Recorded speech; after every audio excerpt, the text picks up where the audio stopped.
And so, Gabe, the administration, and we just heard one representative of the administration saying that this was really all part of the concept that the president had to begin with. Where do things stand as of right now? And who convinced the president to change his mind on this? Hi there, Jose. Yeah, all part of the plan. That's what we're now being told, even though we were told something completely different a few days ago by top White House officials who said this was not a negotiation. Well, this morning, we have been hearing that the pause was all part of the plan, that this was anticipated, but that it may have been accelerated. There's more of a sense of urgency yesterday because of the volatile bond market as well. That's what we heard from Kevin Hassett this morning, the top economic advisor to the president. Now, we have heard from a senior administration official that there were concerns among his top advisors about that bond market. But from what we understand, it was the Treasury Secretary Scott Bessent and Commerce Secretary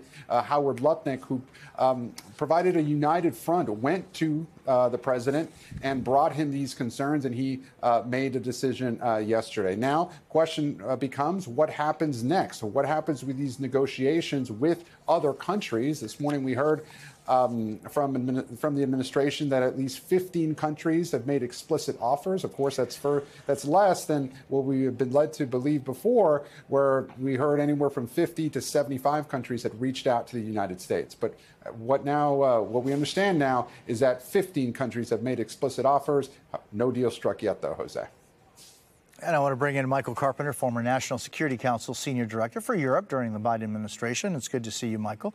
Hey, so the EU paused its planned tariffs, but it still has what you called last week a trade bazooka. Well, what is that bazooka looking like? And there are going to be upcoming negotiations one way or another with the EU and the United States. What are you seeing those negotiations looking like? Well, I think it's important to remember, Jose, that there's still an effective 15% tariff rate as of right now on the Europeans, because we've got the 10% baseline, and then we've got tariffs on automobiles and also on steel and aluminum. So the Europeans are already beginning to feel the pain. They've pulled back, but this trade bazooka, as they call it, the anti-coercion instrument, would allow the Europeans to act with a simple qualified majority vote to impose sanctions and other forms of non-tariff retaliatory measures on the United States that could deeply affect the U.S.-European trade relationship.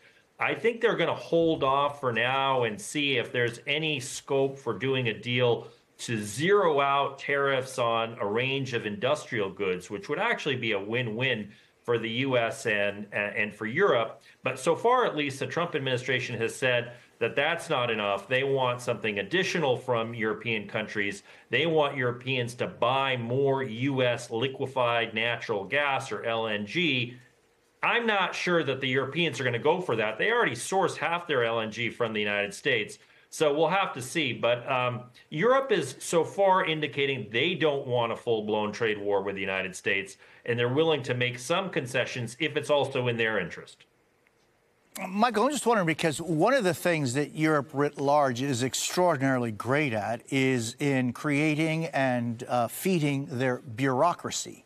How, and we're seeing, like, for example, what the the economic minister of Spain just said a couple of days ago, that maybe if these tariffs were permanent, that maybe Spain should be looking more towards China to increase its market with China. I'm just wondering, Michael, how does Europe negotiate with the United States? Who does Europe negotiate with the United States? And how is a decision taken by this collective group that has so many differences, but that in Brussels feeds this monstrous bureaucracy? Well, there is a big bureaucracy, but they have centralized their decision-making around trade to the EU's trade commissioner, a Slovak gentleman by the name of Maroš Šefčovič. And then there's also Ursula von der Leyen, the president of the European Commission, who has decision-making power. Of course, they have to turn to their member states to ensure that there's support for the actions they take. Look, my sense is that they're going to try to cut a deal with the United States, if at all possible, so that we don't see a gradual decoupling of the U.S. and European trade relationship. Let's not forget, This is a $9.5 trillion economic relationship when you factor in trade, investment, and the sales from subsidiaries, both in the United States and Europe. It's a gigantic trading relationship, and it would hurt both sides tremendously if we started to decouple and if European countries started to look to the Chinese market as an alternative to the U.S. It is not in our national interest to see that happen. So it's going to take compromise and cool heads and reason prevailing on both sides of the Atlantic if we're to avoid the worst. Emily, I want to play what the president said after pausing most of the tariffs yesterday. Take a listen to this. You have to have flexibility. I could say, here's a wall, and I'm going to go through that wall. I'm going to go through it no matter what. And keep going, and you can't go through the wall. Sometimes you have to be able to go under the wall, around the wall, or over the wall. And, Emily, just to bring up what, Gabe was talking about, just last Friday, the president said his policies will never change. What is this doing to what's going on Wall Street? And what does the rest of the world see when they see these two messages? Right. I think the world knows today now that you don't have to believe what Trump says. We know that he starts out strong. In this case, he came out, he made his speech. There was no room for negotiation. He had his economic advisors up on TV Thursday, Friday. There's no room for negotiation. We are serious. This is really happening.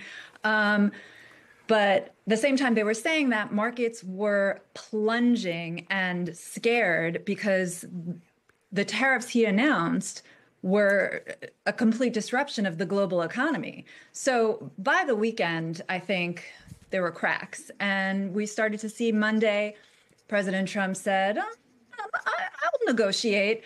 And then, Besson announced negotiations with Japan. And then things progressed from there. And we got the pause yesterday. And you saw markets surged in response, sort of in relief, like, oh, okay, we're not going to see these very extreme tariffs happening. Today, I think there's been a bit of a reality check as people have realized that even with the so-called reciprocal tariffs on pause, there are lots of other tariffs, as we just went through.